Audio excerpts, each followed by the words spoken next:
Okay, so in this lecture, we're going to go over some of the OpenGL toolkits and libraries. It's going to be a pretty short kind of topic.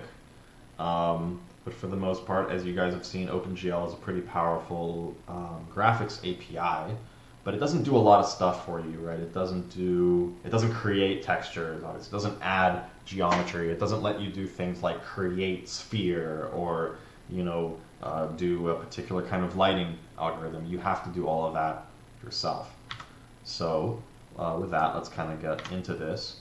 As you've seen in the last couple of coding examples, which it took just even a few hours just to get a little window to pop up with a triangle.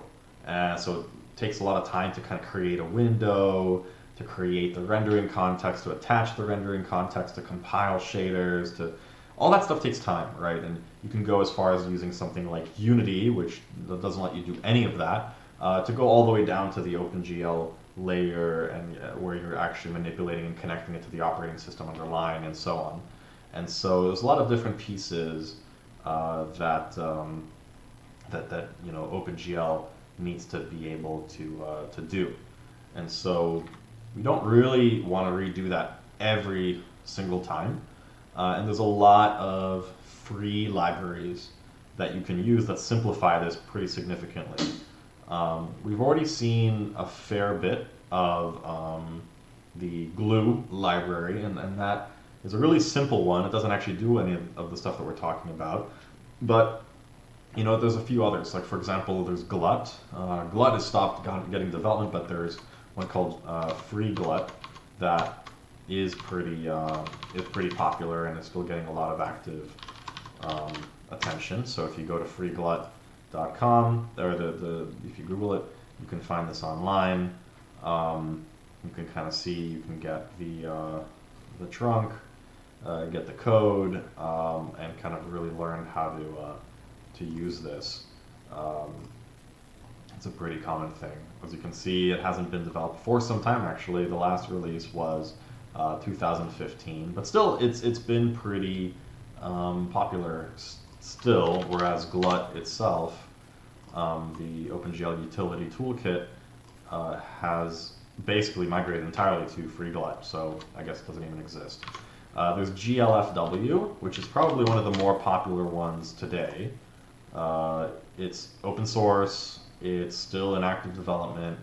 It really tries to give you that layer above so you don't have to deal with creating windows and handling the input and that kind of stuff.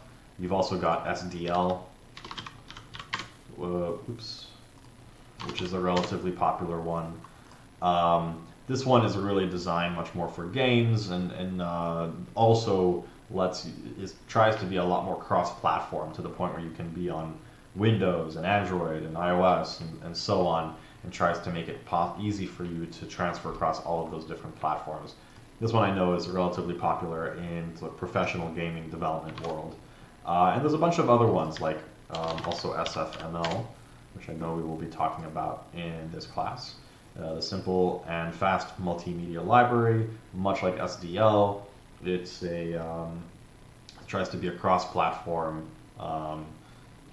Windows management and so on, solution. So, yeah, whoops. Yeah, actually, OpenGL provides you with this great little link here, and you can kind of see a bunch of different ones that are popular, that are that are in still active development and so on. But generally speaking, like, I do recommend just checking out the OpenGL webpage. It has the OpenGL SDK, documentation's quite good on here, and also if you ever really want to make your life hard, you should get the OpenGL Super Bible, which is huge. I have it. I don't have it in this office, but I do have it at home. It is like that thick. It's quite a large object, but it will contain pretty much everything you've ever wanted to know about OpenGL and more, especially the more.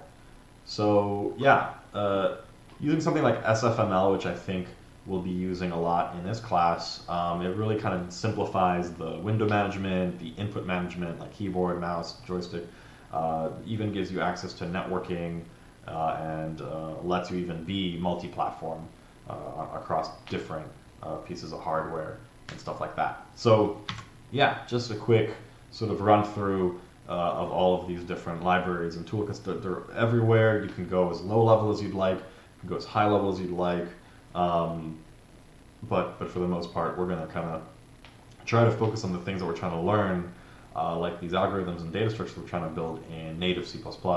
And so the underlying layer, such as that gives us the OpenGL component and so on, is slightly less important in this case. So yeah, that's about it for this sort of quick topic.